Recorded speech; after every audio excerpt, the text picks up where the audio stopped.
everyone to this explainer. Today, we are taking a magnifying glass to one of the most pervasive, enduring myths in the entire corporate world. It's this incredibly tempting but entirely false idea that simply shuffling around an organizational chart can somehow magically fix a broken company. Honestly, if you've ever lived through a massive corporate reorganization and thought to yourself, wait, why does everything feel exactly the same? Well, you are absolutely in the right place. Okay, let's dive into this. We have to start with this legendary quote from management consultant Peter Drucker. Culture eats strategy for breakfast. This really sets the fundamental premise for our whole analysis today. I mean, think about it. You could have the most brilliant, market-dominating strategy in the world, mapped out perfectly by top-tier consultants. But if your company culture isn't aligned with it, that strategy is going to get devoured before you even finish your morning coffee. But, we can actually take Drucker's quote a brilliant step further. If strategy is breakfast, your structure is lunch. Organizational culture will literally devour any structural reorganization you throw at it. It genuinely doesn't matter how you redraw the reporting lines or who sits in which department. Culture is always going to win over a structural plan. It's just waiting right around the corner, biding its time, completely ready to reassert itself and take over once again. Section 1. The reality of reorganizations. Section 2. The new CEO trap. And this brilliantly illustrates why that trap happens. When new executives arrive, they often feel this desperate, urgent need to show action, right? They want to stamp their authority on the business, but given the choice, managers almost always choose to tweak structure over actually addressing culture. Why? Well, because structure is easy. It's highly tangible. It's concrete. You can put it cleanly on a presentation slide, you can track it, and it just feels manageable. You can have endless meetings about it. Culture, on the other hand, it's messy.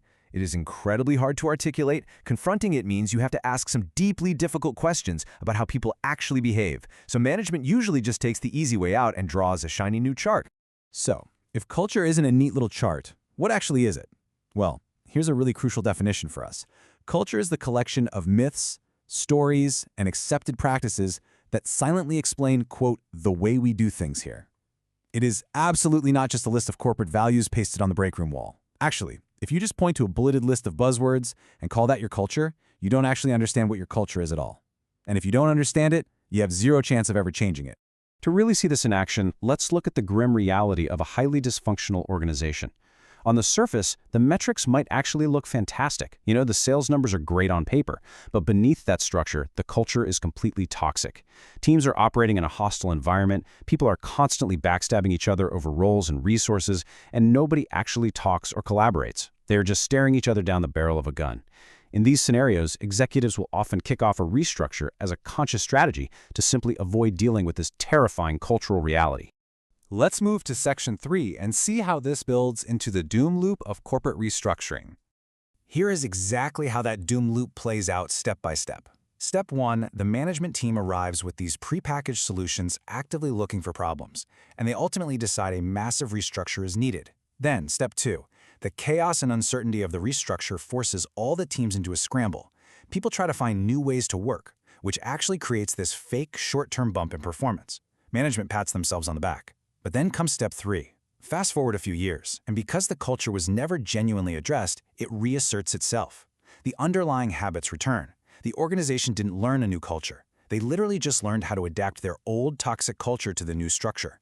And that brings us to this mindset. It's not perfect, but we're getting improvement, so if it ain't broke, don't fix it. This really highlights the slow institutionalization and death of the organization that follows. After the sheer exhaustion of a restructure, managers just want to breathe, So they stop pushing for improvement. They stop asking the hard questions about the culture. They comfortably settle right back into the old habits, completely institutionalizing the dysfunction. The restructure becomes an end in itself, and true management simply ceases to exist. Moving to Section 4, the mirror analogy. So I want you to pause for just a second and ask yourself this directly. Does your structure reflect your culture? In a healthy, learning organization, one where teams can adapt and learn without needing constant top-down restructuring, the answer is an enthusiastic yes. The structure works because the culture naturally supports it. If the structure stops working, they just tweak it because they understand that the culture is what truly drives the outcome. Here is where a really powerful analogy comes into play. Think about good sales versus good management. Just like a salesperson instantly loses control of the conversation the very moment they stop asking questions, managers lose control of their company culture the moment they stop challenging the status quo. In both arenas, you have to continuously ask the hard, uncomfortable questions to truly understand the reality of the situation right in front of you. And when those hard questions stop, well, a massive reality gap opens up. Let's look at some stark, concrete examples of this. A company might loudly claim to empower their frontline staff, right? But when you actually look at the structure, they only distribute funding based on strict hierarchy, not on actual success.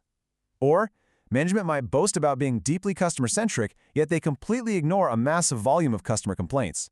These structural actions instantly expose the deep, unaddressed cultural flaws that leaders are just too afraid to talk about. Section 5. Radical honesty as the only solution. So, the crucial point is this: accelerating the cycle of restructuring is never going to change the culture.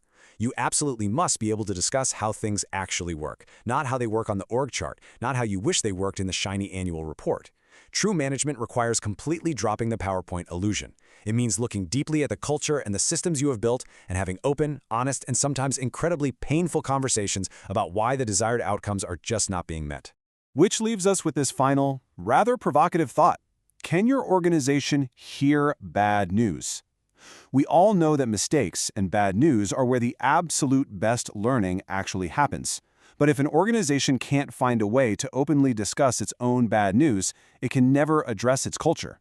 Sure, an organization might survive for a little while on the illusion of endless restructuring, but eventually, it will face a moment where it must truly change its culture or it will fail.